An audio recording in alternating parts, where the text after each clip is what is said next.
Hello, I will be using you because I am discovering about a show called Appy. Sometime during 1999, after Noggin was launched, Nickelodeon aired a new show on their program called Appy. It sounds like some type of nursery rhyme that a babysitter would sing, but it wasn't. It was a short show, 10 minutes, and was normally played in duets, making each episode 20 minutes, minus commercials. A month after it premiered, it was pulled off the air and was never aired again, even its nicer episodes. However, some parents did record the show, but they were VHS copies. But of those VHS copies, only some VHS copies survived. However, what was really rare was an intact DVD copy of any episode. I was one of the lucky ones that had a DVD copy. Yesterday, when I did some spring cleaning recently, winter spring cleaning, but who cares, I found some old DVDs with Sharpie on them. They were HA 110. I did some research by using Google and on Roblox. Unfortunately, I found out that those were the initials for Appy. In replies, they said there are no DVD copies around, which is false, because I have some copies. So, I decided to put them into the disk drive, praying for them to work. Well, they did, and so instantly cut to the intro. By the way, I haven't really described that show, haven't I? There is this giant clay apple with hands and feet, being held up by a rusty bent stick. He helped children when they got hurt, but as the show progressed, it just got creepier, like Death Stare and Evil Smile creepier. However, they did change the stick to a non-rusted but still bent stick. By the 8th episode, he wasn't even a clay model. He looked like he was CG, but he wasn't. A very good animation. To describe more about the colors of Appy, his eyes were dark blue, his mouth was green, and he had a leaf on his head. His intro song had the same tune as Mary Had a Little Lamb. It went something like this. Happy app, said 2 times. Happy app. He ups kids all day, repeated 3 times. Anyway, enough with that. Let's describe the actual show episode, shall we? Episodes 1 and 2 were called Happy's Vacation and Hurt Happy, respectively. Happy's Vacation was exactly what you thought. Happy going on vacation and helping injured kids at the beach. Hurt Happy was Happy getting hurt and the kids helping him by giving him band-aids and fruit, which is weird because they gave him an apple in one part. Nothing seemed out of place when I first saw it, but when I saw it a second time, it looked very odd. While Happy was driving his van in Happy's Vacation, some frames were skipped. I ignored it, saying that it could be a scratched DVD, but when I checked it, it wasn't scratched. Also, I noticed some out-of-place objects in Hurt Happy. In Happy's van, there was what looked like the border of the Hope Obama poster. Also, the radio plays a country music-esque version of Hot and Cold, which was made in 2008, and very out of place for a kids show. I thought that was just coincidence. Well, I was wrong. Episode 3 and 4 were stranger. One moment that could send chills down anyone's spine was the boo-boo scene. In episode 4, Happy aids a child that has a bruise on his knee. He looks at the camera, death stare on face, and says, "What does Nate," I think that's what his name, wasn't Kevin, need for this boo-boo? For 30 seconds, he stared at the camera motionless, his dark blue soulless eyes locking in with anyone watching. Finally, he spoke. "That's right! A Band-Aid! Why did he need that long to speak? I don't know." The intros were cut out, and the main episodes were missing a few scenes. On episode 3, 512, is when he does his first death stare, evil smile, for 30 seconds. It was somewhat eerie. Also, the OOP objects were getting more noticeable. There was a news broadcast about a tsunami that reluctantly struck Japan. Happy said, "Oh no! If you want to help the Japanese, call this number," and a 1-800 number was listed. February 24th, 2011. I watched episode 5. First off, it had Happy on his new stick. This episode was very violent. In the episode, Appy was doing his trademark death stare and smile for half the show. Afterwards, he helped 2 children. The first one he took out of sight behind a bush. Blood is seen from the bush and screams are heard. The other kid waits for Appy, then he's seen emerging from the back of her, and then it skips frames. Next thing I see is a blood trail leading to another bush and Appy doing that damn smile. Episode 6 showed Appy doing a death stare. but it was hardly viewable. Then it went static for the rest of the show. I couldn't believe it. I moved on to episode 7, 8. This time the episodes were so violent, so badly made that they couldn't have been aired on Nick. Episode 7 had Appy take a kid into his van. Flesh cutting could be heard, and so could blood splatters on the windows and screams which turned into gurgles.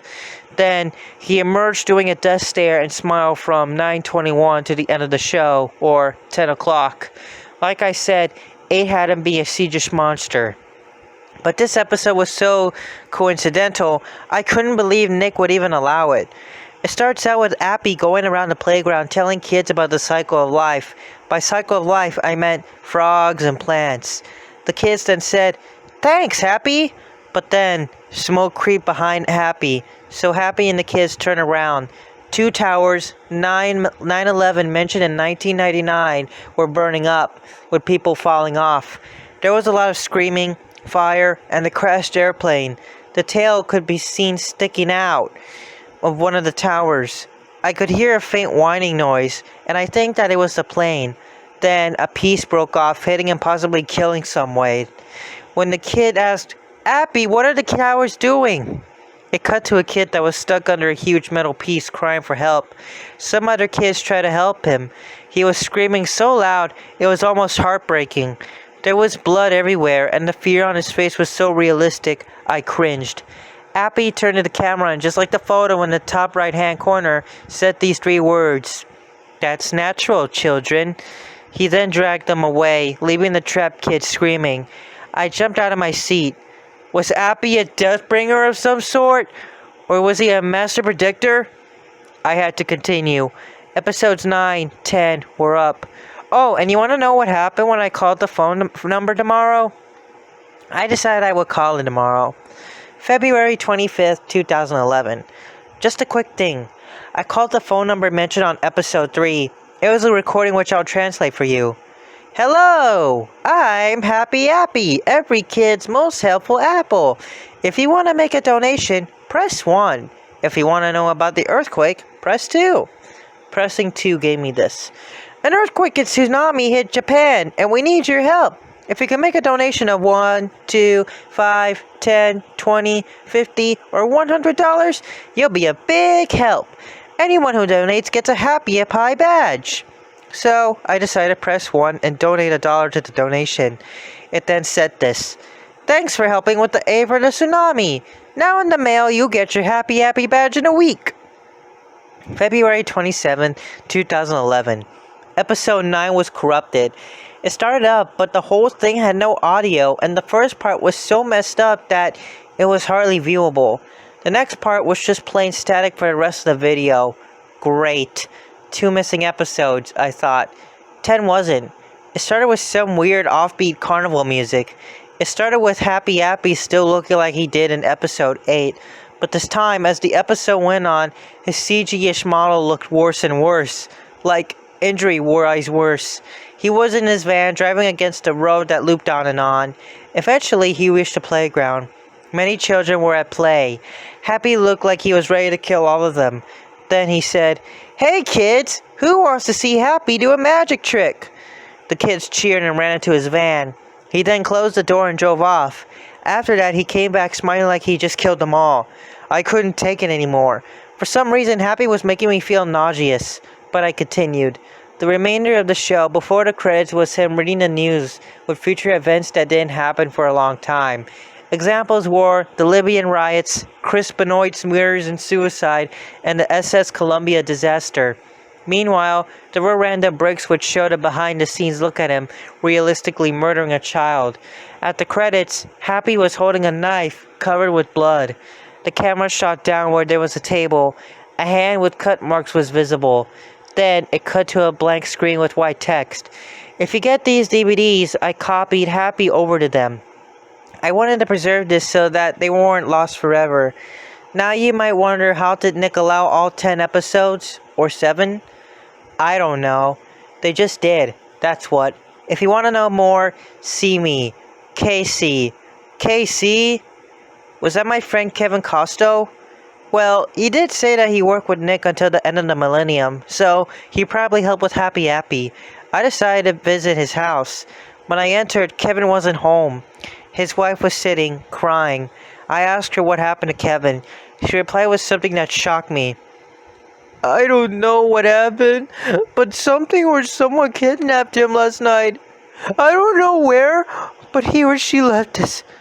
Take it. I then got a folded up piece of paper. I unfolded it, and it was a picture of Happy Appy during the 9/11 scene, with the exception that he looked badly scarred. Before I left, I asked her how those horrifying episodes got on Nick. She replied with, He drugged the producers! He was going to... That was enough. I couldn't bear to take it anymore, so I left the house and drove off. When I got out, I decided to walk toward my house. Then I heard a gunshot and screams from a woman, probably Kevin's wife. I then glimpsed at the picture again. This time, Appy wasn't in the photo. I instantly ran to my house, because I know whoever killed Kevin was trying to kill me. Before I opened the door, I saw one last glimpse behind me. It was Kevin's mutilated arm in a bush, and an unknown figure standing behind it. March 3rd, 2011. Hey, I wanted to know if anyone has any Happy Pie videos. If you do, send me the link to one. What happened to my discs, you ask?